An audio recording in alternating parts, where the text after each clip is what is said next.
राजाधिराज श्री सद्गुरुनाथ महाराज की जय.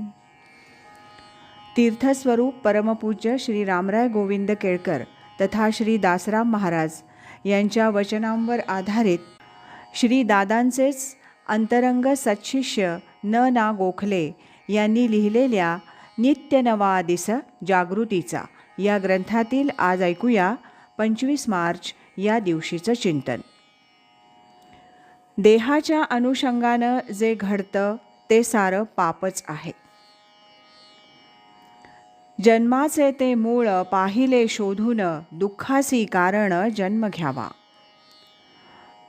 तुकारामांच्या 12 अभंगापैकी एका अभंगातली ही ओवी. या शरीरा इतके घातक या जगात काही नाही. खरोखरच या शरीराच्या अनुषंगानं आणि त्याच्या रक्षणासाठी आणि सुखासाठी माणसाला इतकी यातायात करावी लागते की काही बोलायची सोय नाही. भल्या बुऱ्या मार्गानं प्रसंगी इतरांचं नुकसान करूनही माणसं स्वतःच्या शरीराचे चोचले पुरवताना दिसले की या देहाच्या संबंधानं किती असत आचरण घडत असेल याची गणनाच करता येणार नाही. व्यवहारात सर्व काही शरीराला धरूनच चाललेलं असल्यामुळे शरीराच्या मागण्या पुरवण्याकडेच सगळं लक्ष लागतं. परंतु या शरीराची हालचाल कुणामुळे होते हे मात्र लक्षात येत नाही. प्राण गेली या शरीर काय करील व्यवहार हे सत्य लक्षात येत नाही. पाप पुण्याची कारणं बघितली की या देहाच्या संबंधानं होणाऱ्या पापांचा संग्रह लक्षात येईल. परमेश्वराकडे जे घेऊन जाते ते पुण्याचरण आणि त्याच्यापासून दूर नेते ते सर्व पापाचरण होय.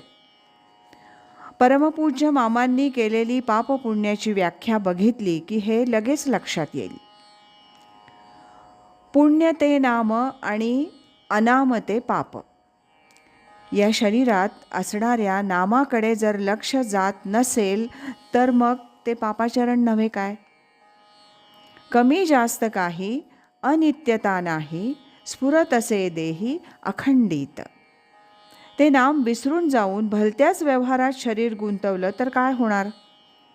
विषयेंद्रिय संयोगात अशी सर्व विषयांची अवस्था खरं म्हणजे आहे ती जोपर्यंत लक्षात येत नाही तोपर्यंत शरीराला धरून म्हणजे देहबुद्धीनंच सर्व कर्म घडणार हे निश्चित. आणि एवढं करून हा हाडामासांचा देह नाहीसा होणार आहे हे निश्चित माहीत असून त्याच्या आधारे चैतन्याचं स्मरण ठेवून पुण्य संपादन केलं पाहिजे. हे आपण समजून घेत नाही. हेच एक मोठं पाप नव्हे काय. या सर्व पापाचरणातून मुक्तता हवी असेल तर नामसाधना आणि गुरुकृपा या दोन्हीची नितांत आवश्यकता आहे.